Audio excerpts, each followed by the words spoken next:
Hello everyone and welcome back to Dragalia Foundry, a fan channel where everything Dragalia Lost can be found. This video is going to contain my first clear of Lilith's Encroaching Shadow on the Master difficulty in co-op play. The co-op version of this fight just released yesterday, so I figured we'd check it out together. I'm going to be piloting Rizarda for the light phase of this battle, and when the team change mechanic happens, I'll switch over to using Lapis for the water phase. While the battle runs, I figured we'd talk about the fights, I would share some impressions on it, talk about what's different in co-op play, and overall, I have to say, not a whole lot has changed with Lilith, and my opinions kind of stand where they were before. I think that there's some cool things going on here. I don't mind Curse of Nihility as a mechanic. One of the things I mind most about it, though, is just the communication piece and how it feels so inconsistent, what's allowed and what's not allowed. So I think it's cool in concept, but in execution it ends up being really messy. Mechanically, Lilith is pretty fun, but the fact that she was so easy to solo and auto kind of took away some of the co-op experience that I was hoping for with this.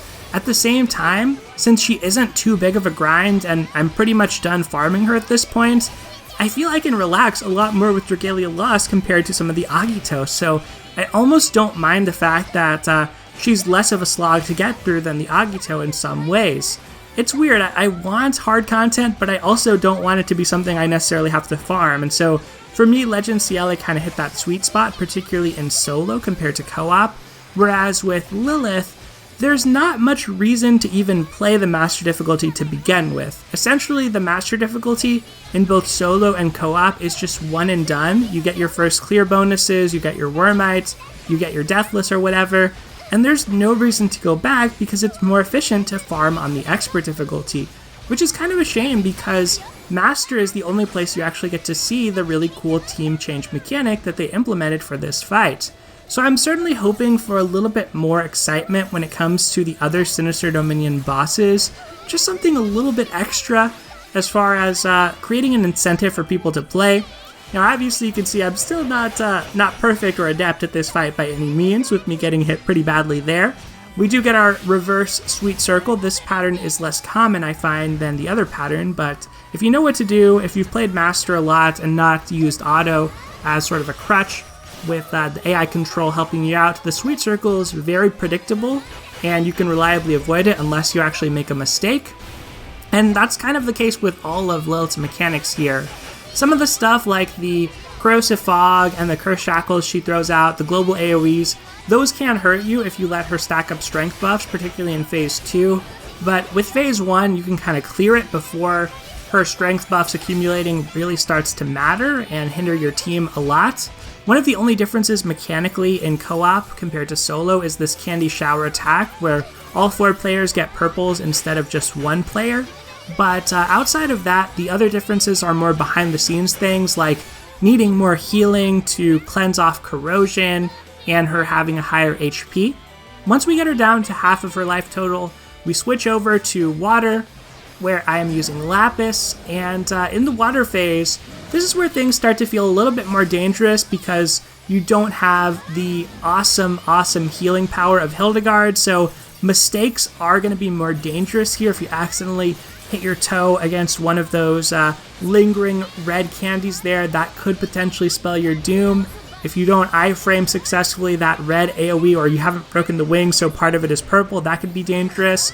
But with characters like Feeny, or in my case Lapis, who do have access to frequent Dispel, you can mitigate a lot of the risk by dispelling these small chunks of strength buffs that Lilith applies to herself here. She's kind of like Ciela in how she applies a lot of buffs at once, and you have to dispel them all individually.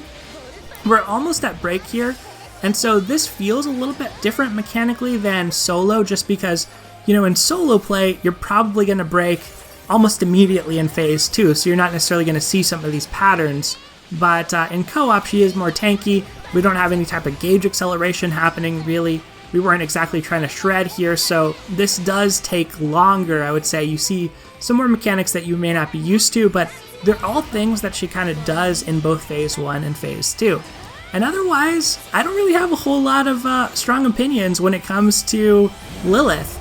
There are some mechanics that can be frustrating if you don't have access to this spell and you don't have access to strong dragons, or the dragons you had ended up getting sort of nerfed for this content, such as Gale of Thor. I can see how this might be an unpleasant experience, to be sure, and I've definitely read a lot of comments to that effect. I personally like the fight. I actually spent a lot of time just soloing in Master for fun and basically testing out different comps. I think I was able to get down to 3 minutes and 45 seconds as my best time in solo play on Master without using the time bug glitch, and then was also able to do a run where I had no healer for my water team, which was also really fun to do, but do not recommend because it actually ended up being slower than when using a healer. But otherwise, other than just sort of memeing around and doing fun clears, I don't have a reason to really go back to this, which, again, I'm torn on. Like, I don't want everything to be super grindy. There's already so much to grind in Dragalia as it is, so I think that it's kind of nice to not have this be that same way, at least for now, especially when we still have Legend Akitos releasing. But I do just hope mechanically the next fight is maybe not quite as autoable, just so that there's a little bit more longevity to it. Yaldabaoth is also going to be potentially interesting if one of the halves is favoring the wind element. That could be pretty fun as far as the characters you get to use, because we're no longer presumably going to be in the Templar Hope world if she also has frequent access to Curse of Nihility to shut that down. So we might actually see more of the wind roster that we're not used to seeing as often. I think that could be pretty interesting. Otherwise, we'll have to wait to see what the second element of Yaldabaoth is, but maybe it could be an element that we haven't seen so far, which would be Flame or Shadow Adventurers getting used. That would also be pretty cool. Both of them could use new content since Legend Volk and Legend Kaiyan are the oldest at this point. But I think that's pretty much going to do it for today. Sadly, I was not able to get up to a 900 hit combo, or 999 I should say.